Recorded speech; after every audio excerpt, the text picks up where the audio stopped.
Hello everyone, I'm George from Ireland, and behind me is the house where John Dryden lived much of the latter part of his life, and it's very unpoetically a supermarket these days, Chinese supermarket. You can see the plaque to him there. Again, there's the rest of the house. It's been extensively remodeled. I'm told some of the structure is still original though. Dryden was born in 1631 in Thrapston, as a village in Northamptonshire.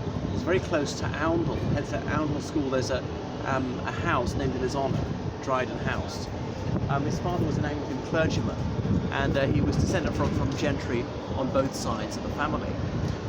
So he was an adolescent in a tumultuous time of the English Civil War. He was exposed to many controversial ideas. He went to Westminster School, by some reckoning the best school in the realm at the time, and indeed he was there when Charles I was executed. But the headmaster, Dr. Busby, had the boys pray for the repose of the soul of the king and locked them in so they couldn't go to witness it. Was he worried they'd be traumatized or perhaps get themselves in trouble by expressions of royalist opinion? But it was quite risky of Busby to seem to sympathise with the king as he's going to the block.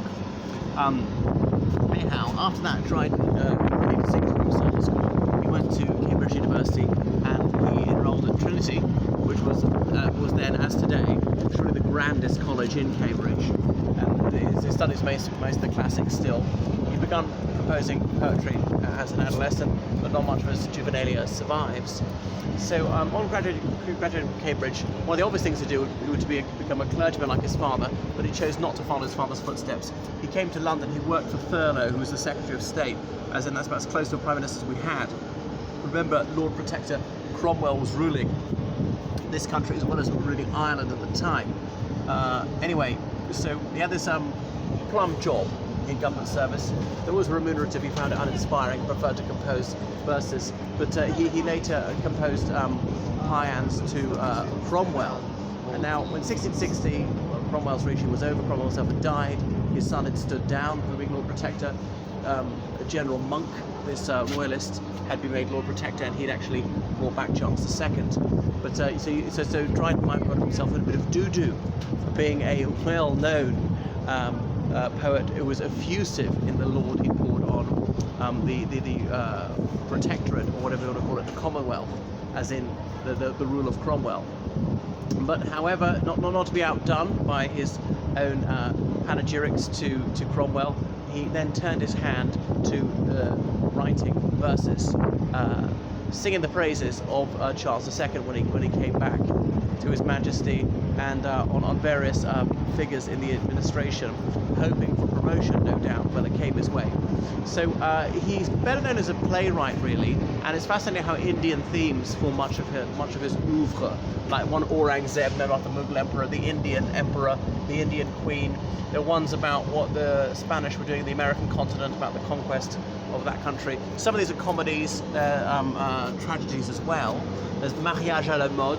I know it's got a French title, it's in English, like Marriage à la mode, as in the fashionable way of getting married. That's in there as well.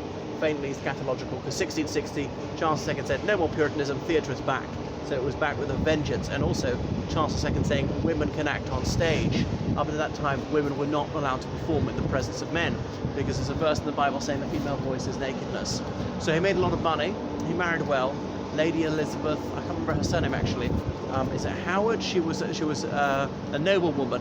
Now, when he was very much upper middle class, but that simply wouldn't do, and he was sneered at by her family. So on the marriage certificate, she was able to show that she had parental permission. I mean, she was well above the age when he didn't need it. She was 25. He only needed the age of 21.